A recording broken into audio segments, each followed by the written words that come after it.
Hi, it's me again, Anne-Marie from the BickertonGrace Gallery, and I'm here today with Ian Rogers. Hi, I'm Ian Rogers, as Anne-Marie has just suggested. So the beauty of today is we have come to Ian's house because we're going to talk about your art a little bit, because it needs to be talked about, but there is another reason as well we're here today, because you are doing something with your art, which I'm going to mention in a second. Right. But firstly, Yeah.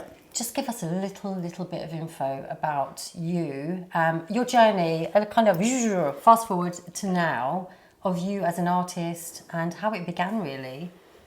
Right, okay. At the age of 9, 10, I wanted to be an artist. I won a prize at age 12. I couldn't go to art college. Parents didn't like it. There wasn't an art college. Started drawing, gallery liked my work, gave me a tutor. Tutor said, there's nothing I can tell you or show you, go to Europe. I'm from Zimbabwe. Go to Europe. And so I came to Europe and made mistakes. And mistakes the whole time. Mistakes are perfect. They are the only way to go. People call them happy mistakes. Happy mistakes? Yeah. No, okay, there can be tragic mistakes as well. And tragedy sort of leads to, it's a little bit like destruction. Out of the tragedy and destruction, you create something new. And that is the creative journey, isn't it? That is the journey, that's life. Yeah. Except when you die, that's it. Sorry, end of story. Yeah. So you as an artist, I mean, your style, did that develop that style quite quickly, or did that come from all those experiences and to what we can see of you now? Did you start quite...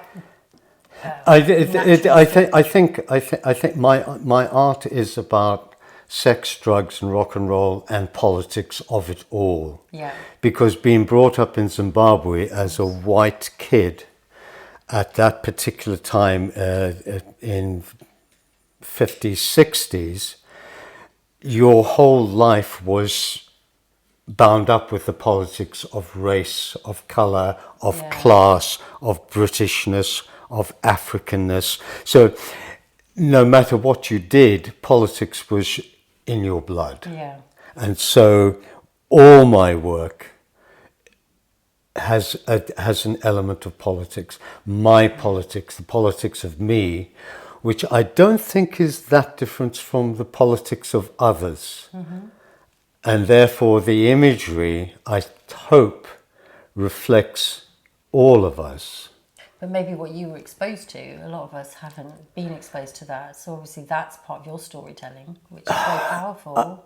I think, yeah, but the conditions in which you're actually living, I think if you extrapolate out a little bit, you will discover that there are comparable little stories in everybody's life that almost mimic everybody else's. If you just look there and you dig a bit and you unthread it, and you will discover that you're not that different from the person over there who you pointed the finger at. Yeah. Ooh. But you went into teaching as well. So how did that come about? Was it something you thought about doing, or was it... After college, I started making a little bit of a living with my artwork. But then, because of circumstances, I had to get a real job. I got the real job, my painting stopped, my creativeness stopped. I did take photographs, I got into digital things. And then at a particular point, I decided that actually I need to give something back. Okay. And went and did a sabbatical in South Africa for 6 months and came back and thought, this is the perfect time, go teaching. So I did a postgraduate teaching course. And then went into teaching at Lambeth College. Okay. And it was the most extraordinary time, because being amongst students who want to be there, who want to learn, who want to discover things that they wouldn't have discovered in a bedroom with no paintings on the wall.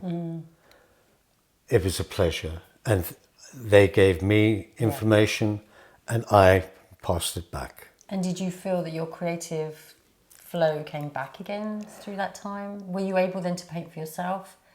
Or were you still very much this is... No, I had this fantasy that if I did 10 hours teaching, a bit of preparation and a little bit of marking at the end of it, I'd have enough time to get back into the studio. Yeah. Joke. Yeah. It doesn't work like that. Because your whole life then gets tied up with what you're going to deliver. And I never really had the time until I quit teaching to get back into artwork. And you did straight away? Which I did straight away. Yeah. And then what happened then? Did you start exhibiting, or were you just literally creating? I had because of being out of the art world means, and at a particular age, it's incredibly difficult. And having lost many of the contacts that I had at once I'd left college, it was almost impossible. So basically, I just produced artwork to communicate. And if somebody wanted to buy it, they could, but very few people wanted to buy it because mainly I was talking to artists. Yeah. And we might exchange a few. They're the same boat, yeah. We're all sort of poverty stricken. Until you die, and then all of a sudden, and then somebody said, ooh. Yeah. But that's how we met you, and obviously with the BickertonGrace Gallery, we're all about connecting. Yeah. And I mean, that's what you were doing with your art anyway. You were connecting, you were sharing, and kind of leads us to what you're about to do now. So you've made a bit of a life decision to move again. Moving to another country, and you've decided. So basically, and also at a particular age, you get to a particular point in life when you need to start, and at this particular point, an awful lot of people I know are beginning to die. It's simple fact, folks. You die at a particular point. Cycle of life. That's how it is. Yeah. And I just thought that I perhaps have about 10 years left based on the longevity of the rest of my family. They sort of popped off all the time, really quite young, and I just thought, oh no. Okay, so I've decided to give away all the work that I have accumulated and haven't sold, were very few sold, and very few people have taken it. Yeah. So it's an opportunity to just hand something back again. How does that feel? Does it feel quite liberating?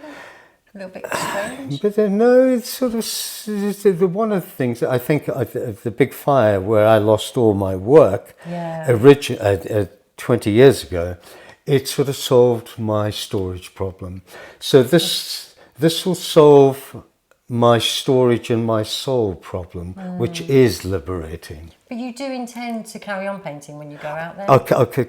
Absolutely. It's all digital, yeah. But it's good. So you've gone from being very organic to you've accepted the digital process. Completely and utterly. It just seems like a very interesting way to continue to produce work. Yeah. First of all, your storage is that big. The storage is no problem. Absolutely no problem. And if people want it, a piece of work, you can reproduce it, you can print it out, and you can make it a one-of-one edition. Yeah. So it's theirs. So it's unique. And that doesn't feel like it's taken away from the art for you, because you have come from somebody that has created so organically. There wasn't any of that feeling initially when you went into the digital, that this didn't feel real? No, I thought it was just an interesting new tool to produce imagery onto something. Yeah. It might be something might be 2 or 3 times removed because there's a process to get there. Yeah. A little bit like photography. Yeah. You take a picture, you then have to process it unless you're doing digital. But once you've even done the digital, you can then manipulate it and turn it into something else. Absolutely. So it's, I never found a problem. It's absolutely. The only thing is that I think that with digital apps, they are so clever, they're so seductive. But you see, I think that's the art of the programmer. And all I want to do is use one element, like a broken pencil, and to make artwork using that single thing. Thank you, Mr. Programmer, but I'm not going to use the glitter. I'm not going to use all these other little tricks and things. That's yours. Yeah. This is mine. I've taken, like a pencil, I didn't make the pencil. Somebody made it for me, so I'm just using that. In fact, what I'd like to do with the digital program is break it like I would break the end of a pencil, and then you make find a new mark. And it's true, you know, we're all given the tools these days with the digital thing, but how you use it. Yeah, how do you use it? It gives you that edge, doesn't it? Yeah. Yeah. Okay.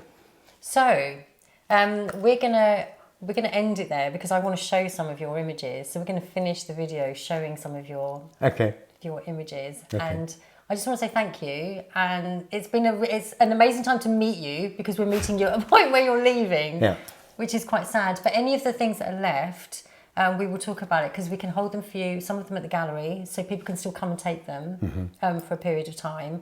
So we'll give people information on that as well. So any of the images that we do hold, we'll give you all the details about, and then we'll keep you posted and in touch with where they go.